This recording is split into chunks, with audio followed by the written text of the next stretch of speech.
23 number অঙ্কে আমাদেরকে বলছে এখানে সরল করতে হবে। 23-এর কতে আমাদের একটি সমস্যা দেয়া আছে, যেটাকে এটা সমাধান করে আমাদের এর মান আসবে কত সেটা বের করতে হবে। তাহলে আমাদের প্রথম কাজ হচ্ছে এই অঙ্কটি করার জন্য আমাদেরকে এই দশমিক ভগ্নাংশগুলোকে সাধারণ ভগ্নাংশে রূপান্তর করতে হবে। তাহলে আমরা যদি সাধারণ ভগ্নাংশে রূপান্তর করার চেষ্টা করি, এটা 0.3 ছিল, আমরা জানি আমাদের পুরো সংখ্যাটা আগে লিখতে হবে, তারপরে পৌনঃপুনিক ছাড়া যদি কোনো অঙ্ক থাকে সেটা বিয়োগ করতে হবে, এখানে নেই। আর দশমিকের পরে যে কয় অঙ্কের উপরে পৌনঃপুনিক থাকবে সেই কয়টি 9। তাহলে আমাদের এখানে একটা অঙ্কের উপরে পৌনঃপুনিক ছিল, একটি 9 লিখলাম। গুণ, আবার আমাদের পুরো অঙ্কটা তুলতে হবে।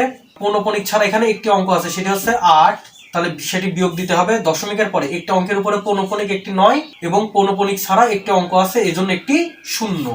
এরপর আমরা দেখছি 0.5 আছে। এই ধরনের যেখানে পৌনঃপুনিক নেই, যদি এমন অঙ্ক থাকে তাহলে আমাদেরকে প্রথমে অঙ্কটা তুলতে হয় এবং দশমিক বাম দিকে এক ঘর সরে আছে। তাহলে আমাদের দশমিকটাকে যদি আমরা ডান দিকে সরাতে চাই, আমাদেরকে 10 দিয়ে ভাগ করতে হবে। এরপরে এখানে 0.11 উপরে পৌনঃপুনিক আছে, তাহলে আমরা পুরো অঙ্কটা লিখবো। এক ছাড়া আর কোনো অঙ্ক নেই যার উপরে পৌনঃপুনিক আছে, এই জন্য কোনো কিছু বিয়োগ হবে না। দশমিকের পরে একটি অঙ্কের উপরে পৌনঃপুনিক, এজন্য একটি 9।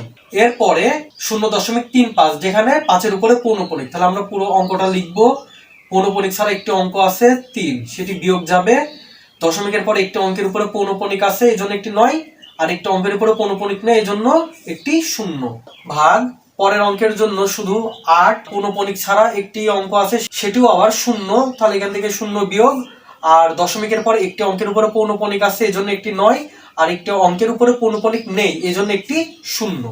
তাহলে আমরা যদি এখন এটাকে সমাধান করার চেষ্টা করি, তাহলে আমরা এখানে মান পাবো 3/9 গুণ 83 থেকে যদি আমরা 8 বাদ দেই, তাহলে আমাদের মান আসবে 75/90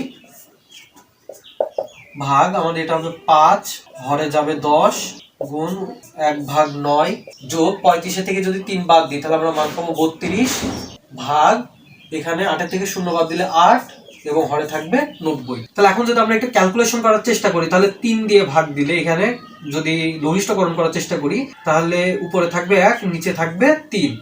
3 দিয়ে যদি আমরা 75-কে ভাগ দেই, তাহলে এখানে আমরা মান পাবো 25। 25 এবং 90 এই দুটাকে 5 দিয়ে ভাগ দেওয়া যায়, তাহলে 5 দিয়ে 25-কে ভাগ দিলে এখানে মান পাবো 5, আর 90-কে 5 দিয়ে ভাগ দিলে মান পাবো 18। তাহলে আমরা এখানে মান পাচ্ছি 5/18। এরপরে ভাগ চিহ্ন ছিল, তাহলে আমরা ভাগ চিহ্ন দিলাম। এখানে লঘিষ্ঠকরণ করা যাচ্ছে না, তাহলে আমরা এখানে 5/90 এটা লিখে দিলাম। যোগের এখানে আমাদের ছিল 32/90, ওটাকে আমরা ওইভাবেই লিখলাম। আর তারপরে ছিল 8/90, ওইটাও লিখলাম। এখন আমরা জানি যোগ চিহ্ন বা বিয়োগ চিহ্ন এগুলা এই সরল করার সময় পদগুলোকে ভাগ করে। তাহলে এখানে এই দুটি সংখ্যার মাঝখানে ভাগ চিহ্ন ছিল, আমরা জানি ভাজ্য এভাবে থাকবে, ভাজক গুণ হয়ে উল্টিয়ে যাবে। তাহলে 5/18 গুণ উপরে 90/5 যোগ 32/90, এটি এভাবেই থাকবে, আর ভাজকটা উল্টাবে, তাহলে 90/8। তাহলে এখন যদি আমরা ভাগ করার চেষ্টা করি, তাহলে আমরা দেখব 18 দিয়ে ভাগ করলে আমরা এখানে পাবো, 18 দিয়ে 90-কে ভাগ করলে আমরা মান পাবো এখানে 5, আর এই 5 আর এই 5 আমরা লঘিষ্ঠকরণ করে ভাগ করে দিতে পারি, তাহলে আমাদের এখানে মান থাকবে 5। আর এখানে যদি আমরা 90 দিয়ে 90-কে ভাগ করি, তাহলে এটা তো 1 থাকলো ভাগফল। আর 8 দিয়ে যদি আমরা 32-কে ভাগ করি, তাহলে এখানে মান পাবো 4, তাহলে 5-এর সাথে 4 যোগ করলে আমাদের মান আসবে 9। তাহলে আমাদের কয়ের লঘিষ্ঠকরণ করলে উত্তর আসবে 9। তাহলে আমরা লিখতে পারি অ্যান্সার আমাদের 9। প্রিয় শিক্ষার্থীবৃন্দ, তাহলে আজ আর নয়, আজ আমরা এখানেই শেষ করছি।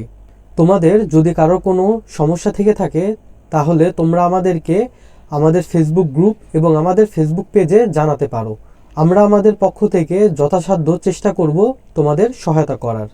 তাহলে দেখা হবে পরের ভিডিওতে। পরের ভিডিও দেখার জন্য আমি তোমাদের আন্তরিকভাবে আহ্বান জানাচ্ছি।